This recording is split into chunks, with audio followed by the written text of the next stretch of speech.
なんで何も買ってないわけ？役立たず。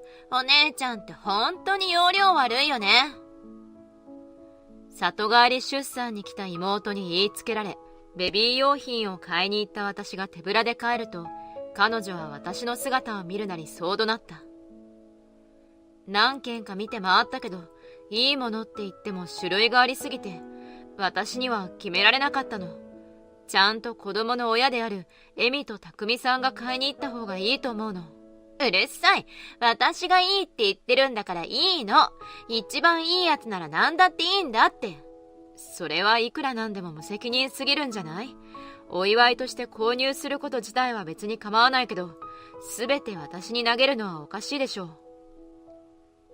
子供に対してあまり真剣に考えていないように感じる妹の言い分に、私は苛立ちを募らせる。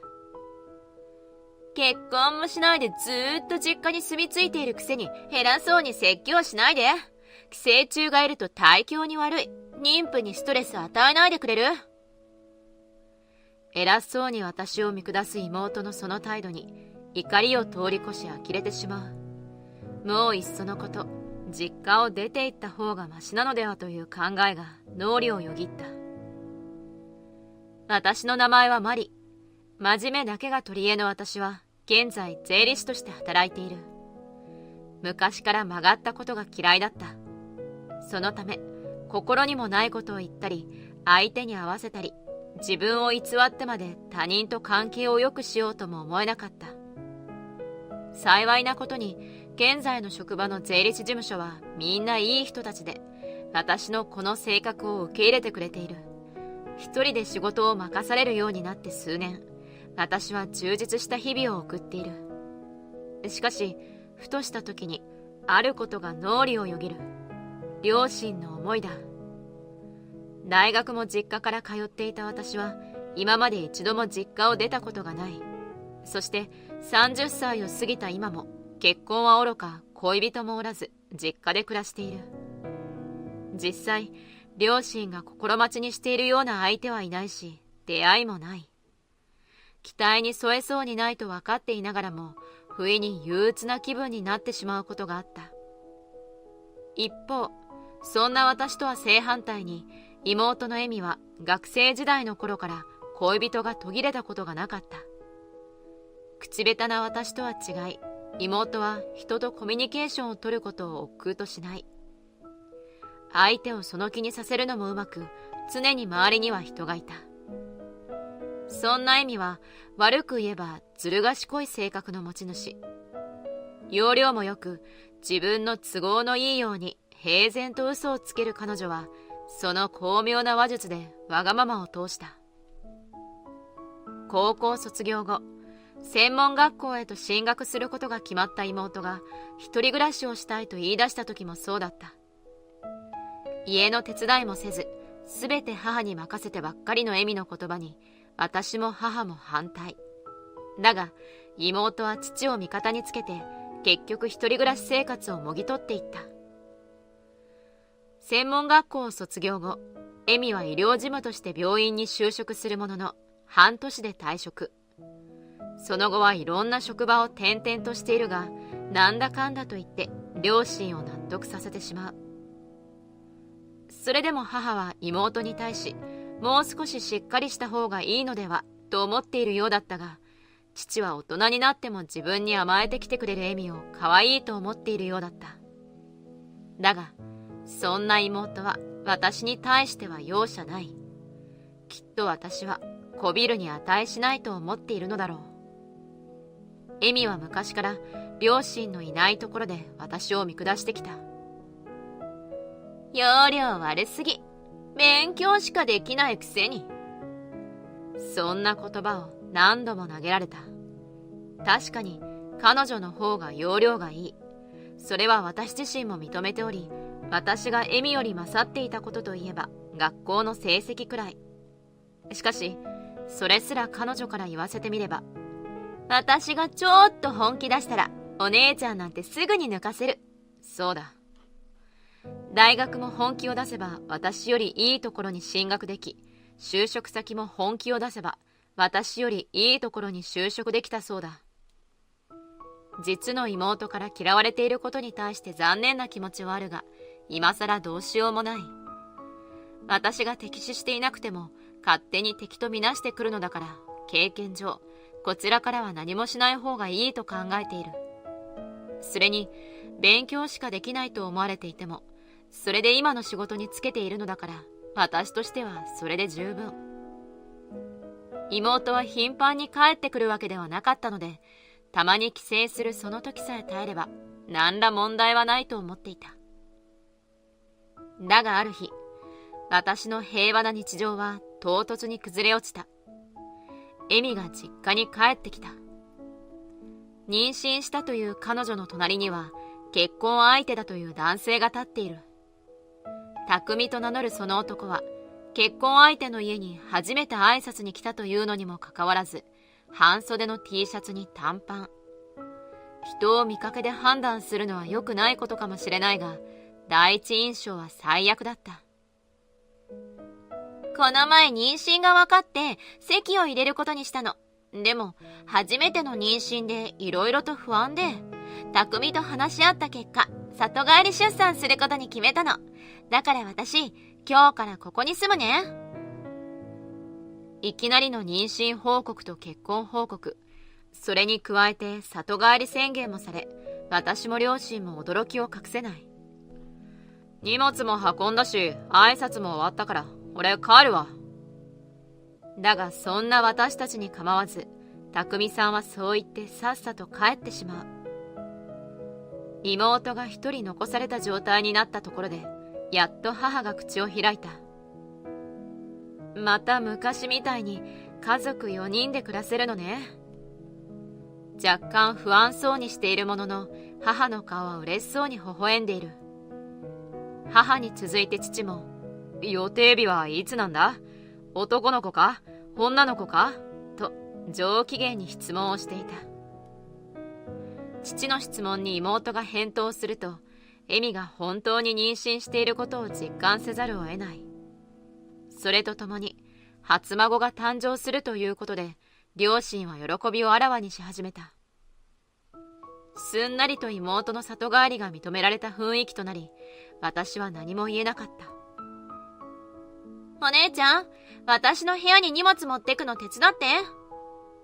呆然としていた私はエミの声にハッとする。うん。妊娠中は重いもの持つのは厳禁なんだって。だからお姉ちゃんがすべて運んでね。言われた通り、私は玄関にある荷物をすべて2階の妹の部屋へと運んでいく。だが、荷物を運び終えるなり、エミは文句を言い始めた。私、ベッドで寝たいんだけど、妊婦を床で寝かせるとかありえないでしょ。え？そんなこと言っても、エミの部屋にはもともとベッドはなかったじゃない。お姉ちゃんはベッドで寝てるんでしょ？そのベッド、こっちに持ってきて。お姉ちゃんは床かリビングのソファーにでも寝ればいいじゃない。は？まさか妊婦にソファーで寝ろだなんて言わないでしょ？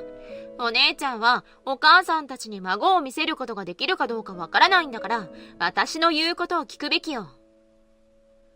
妹は勝ち誇ったように腕を組む。こうなった彼女は私では止められない。わがままが通るまで諦めないエミの性格を知っていた私は、おとなしく彼女にベッドを譲ることにした。試験前や税理士になりたての頃は遅くまで勉強漬けをして何度もソファーで寝たことがあった。そこまで苦にはならないし、さっさと譲ってしまった方が得策だと思ったのだ。だが、それが良くなかったのだろうか。妊娠中だといえば、私がすぐに言うことを聞くと思った妹は、妊婦を逆手に取り、今まで以上にわがままを突きつけるようになってきた。それは日に日にひどくなり、仕事帰りに何かを買ってこいと頼まれることはほぼ毎日。休日は出かける妹の送り迎えをさせられた。さすがに目に余ったのだろう。ある日、母が心配そうに聞いてきた。マリー、大丈夫？エミにいろいろと頼まれてるみたいだけど。大丈夫よ、お母さん。私は妊娠したことがないからわからないけど、妊娠生活は不自由なことも多いし、不安でストレスもたまるって聞くわ。だから多少のわがままはしょうがないと思うことにしたの。私の言葉に母は、笑っているとも困っているとも取れる複雑な顔を見せる。そして、ありがとうね、と一言だけ言った。母は私が我慢していると思っているかもしれない。だが、母に伝えたこの言葉に嘘はない。私はいつ孫を見せることができるかわからない。もしかしたらできないかもしれない。両親のことを考えると、里帰り中だけでも妹の命令に従い、平和に過ごす方がいいと思ったのだ。しかし、そうは思っていても、エミのわがままに反論せずにはいられない日がやってきてしまう。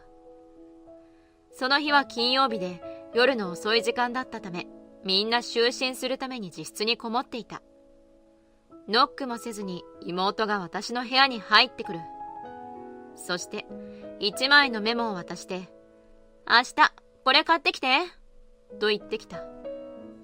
そこには肌着が何枚、哺乳瓶が何本、おむつが何箱と事細かに記入されている。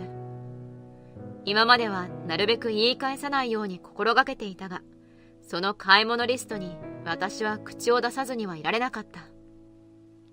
私、ベビー用品なんて選んだこともないし、全く知識もないんだけど、こういうのは旦那さんと一緒に選んだ方がいいんじゃない？うるさい。いいから送ったリストに書いてあるものを揃えておいて。そんな。渡されたメモには、ベビーカーやベビーベッドまで、新生児に必要だと思われる用品のすべてが書かれていた。一番いいやつ買ってよね。もちろん費用はお姉ちゃん持ち。そのくらいご祝儀の一部として出してくれてもいいよね。ご祝儀の一部って、あんた私にいくら出させるつもり？このリストに載ってるものすべて買ったらいくらになるか。それも一番いいやつなんて。30過ぎても恋人もいないくせに妊婦に口答えしないで。孫も見せられないお姉ちゃんはお金を出すくらいしかできないでしょ。深夜だというのに妹は声のボリュームを上げる。エミはいつもそう。私より上の立場でいないと気が済まず、罵詈雑言を吐いたり、両親を巻き込んでまで思い通りに事を運ぼうとする。面倒なことになる前にさっさと言うことを聞いた方が平和に収まるか。彼女の沸点に達しそうだと思ったので、私は急いで分かったと伝え、言われた通りに買い物に行くことを約束した。だが、いざベビー用品を買いに行くと、想像以上に種類が多く、全く知識を持たない自分には何がいいのかもわからない。一番高いやつといっても何種類かあり、それを選択する責任は親でもない私が持つべきではないと感じた。やっぱり子供の親であるエミたちが選ぶべきよね。私は結局何も買わずに家へ帰った。だが妹がそんな私を許すはずがない。エミは手ぶらで帰ってきた私を見るなり、怒鳴り声を上げる。なんで何も買ってないわけ？役立たず。お姉ちゃんって本当に容量悪いよね。何軒か見て回ったけど、いいものって言っても種類がありすぎて、私には決められなかったの。ちゃんと子供の親であるエミと匠さんで買いに行った方がいいと思うの。うるさい。私がいいって言ってるんだからいいの。一番いいやつなら何だっていいんだって。それはいくらなんでも無責任すぎるんじゃない？お祝いとして購入すること自体は別に構わないけど、すべて私に投げるのはおかしいでしょ？子供に対してあまり真剣に考えていないように感じる妹の言い分に、私は苛立ちを募らせる。本当にお姉ちゃんって気が使えないよね。お母さんも困るでしょ？しかしエミは私を悪者にすべく母に同調を迫る。そして母の同意を待たずに妹は私を睨みつける。結婚もしないでずーっと実家に住み着いているくせに偉そうに説教しないで。寄生虫がいると体調に悪い。妊婦にストレス与えないでくれる？偉そうに私を見下す妹のその態度に怒りを通り越し呆れてしまう。もういっそのこと、実家を出て行った方がマシなのではという考えが脳裏をよぎった。いい加減にしなさい。その瞬間、今まで聞いたこともない母の怒りの声が聞こえてきた。温和な性格の母がこんな大声を出したことは今まで一度もない。そんな母が声を荒げた。私もエミも固まってしまった。私たちが何も言えずにいる間も、母は鬼の形相でこちらを睨んでいる。そんなただならぬ空気にしびれを切らし、先に声を出したのは妹だった。お姉ちゃんのせいよ。お母さんを怒らせるなんて最低。お姉ちゃんが私の言う通りにしていれば、お母さんを怒らせなくて済んだのに。エミはあたかも、この状況の非がすべてこちらにあるとでも言わんばかりに私を批判する。そして私を責めた後、妹は続けて母の顔色を伺い始める。お母さん大丈夫？ごめんね、娘二人の喧嘩なんて見たくなかったよね。お姉ちゃんが要領良ければこんなことにならなかったのに。エミは被害者面して私に非難を集めようとする。彼女の予想ではここで母が味方になってくれるはずだったのだろう。だが母は顔を真っ赤にしたまま何も言わず、どちらの味方にもつかなかった。予想が外れた妹からは徐々に焦りが見え始める。どうにか母の機嫌を取ろうと、エミはおどおどしながらも口を動かし始めた。この際、お姉ちゃんには出て行ってもらう？お姉ちゃんは気が利かないし、お母さんとお父さん、私の3人で住んだ方が快適でしょ？エミからこんな提案をされても、母は目をつり上げたまま。そんな状態でもなお、妹は笑顔を引きつらせながら取り繕うことをやめなかった。なんなら出産の後もこのままここにいようか？で、そうしたら孫とずーっと一緒にいられるよ。匠に相談してみるから、邪魔なお姉ちゃんは出て行ってもらって、私たちと同居しようよ。明暗だとでも言いたげに、妹は、ね、そうしよう、と明るい声を出す。だが、母はさらに視線を鋭くし、低い声で、結構よ、と言った。お母さん？確かにエミが帰ってきてくれた時は嬉しかったわ。また昔みたいに家族4人で暮らせるって思っていたから。それならなんで結構よなんて言うの？嬉しかったらそんなこと言わないでよ。家族を寄生虫呼ばわりする娘と一緒に暮らしたくなんてないわ。予想だにしていなかった母の言葉にエミは言葉を失う。驚愕している妹を無視し、母は叱責するのをやめなかった。実際の寄生虫はどっちよ。毎日ダラダラ過ごして何の手伝いもしない。マリに対してはわがままを言いたい放題じゃない。だって私妊婦なんだよ。妊娠中の負担は人それぞれだし、マリもそれで納得していたから今までは黙っていたわ。でももう我慢ならない。いくら体が辛かろうと、言っていいことと悪いことくらいわからないの？だってじゃない。母の一層大きな声に妹は目を潤ませる。そのエミの様子に母はふうと息を吐き、諭すような口調で続けた。確かにエミと違って空気を読まないところがあるから、マリは気が利かないって思われることもあるわ。でもね、それは曲がったことが嫌いなマリが自分の考えを曲げない強さの表れでもあるの。そんなこと知らない。そんな性格じゃ周りから疎まれるだけよ。そんなことはないわ。現に職場の人たちからはマリのこびないところが好かれているみたいよ。そんなことあるわけ。現にマリは税理士として社会にも必要とされているし、家にもお金を入れてくれている。それに比べてエミはどう？定職にもつかないでフラフラと。お金がなくなるとお父さんにお小遣いもらいに来ていたでしょ？知ってたの？知っていたわよ。お父さんはエミのことが可愛かったようだし、困ってるって言われたら渡さずにはいられなかったんでしょうね。隠し通せていると思っていたことが母に知られており、その現実に妹は愕然としている。そんなエミに構うことなく、母はさらに続ける。母親になることでエミが成長するならいいと思っていた。でも残念ね。成長するどころか、あなたは妊婦を逆手にわがまま度合いが増していった。そんなこと。もう傍観してられないわ。今すぐこの家から出てってちょうだい。二度と顔を見せないで。母からとどめの言葉を受けたエミは涙を流す。それでも母の表情が変わることはなかった。母は味方になってくれないと理解したのか、妹は顔を青くする。そして母に向けていた顔をこちらへ向け、私に助けを求め始めた。お姉ちゃん、お母さんに何とか言ってよ。このままじゃ私追い出されちゃう。エミはそう言ってすがるような視線を送ってくるが、私の心は決まっていた。おとなしく出ていけばいいんじゃない？そもそもエミは私のことをよく思ってないでしょ？寄生虫っていうほどだもんね。お互い一緒にいるメリットはないと思うんだけど。そんなこと言わないで。ちょっと言い過ぎちゃったのよ。妊娠中はいつもよりイライラしちゃうの。だからお姉ちゃんをバカにしちゃったのよ。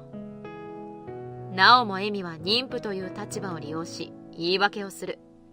そんなどうしようもない妹に、私も母も冷たい視線を送った。妊娠する前から私のことを容量が悪いとか勉強しかできないとかバカにしてたじゃない。そんなに妊娠を言い訳にするんだったら他の妊婦さんに謝りなさいよ。何よ、私が悪いっていうの？エミは昔から自分の立場が悪くなると、私が悪いの？と言ってキレ始める。大人になっても変わらない妹の幼稚さには呆れるしかない。そうよ。これでも家族の関係を悪くしないようにって私としても気を使っていたつもりなの。でもその必要がなくなったようだし、もういいわね。もう私に関わらないで。そうやってお母さんもお姉ちゃんも私を悪者にするのね。もう知らない。こんな家、こっちから出て行ってやる。今までであれば思い通りになるはずだったのに、思惑が外れた妹は醜い捨て台詞を吐いて実家を出て行った。家を出て行ったエミはあんな捨て台詞を吐いたにもかかわらず、すぐに父を頼ろうとした。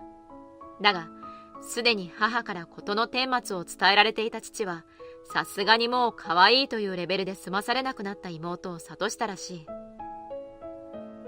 結婚したんだから、いい加減自分たちで家計を維持しなさい。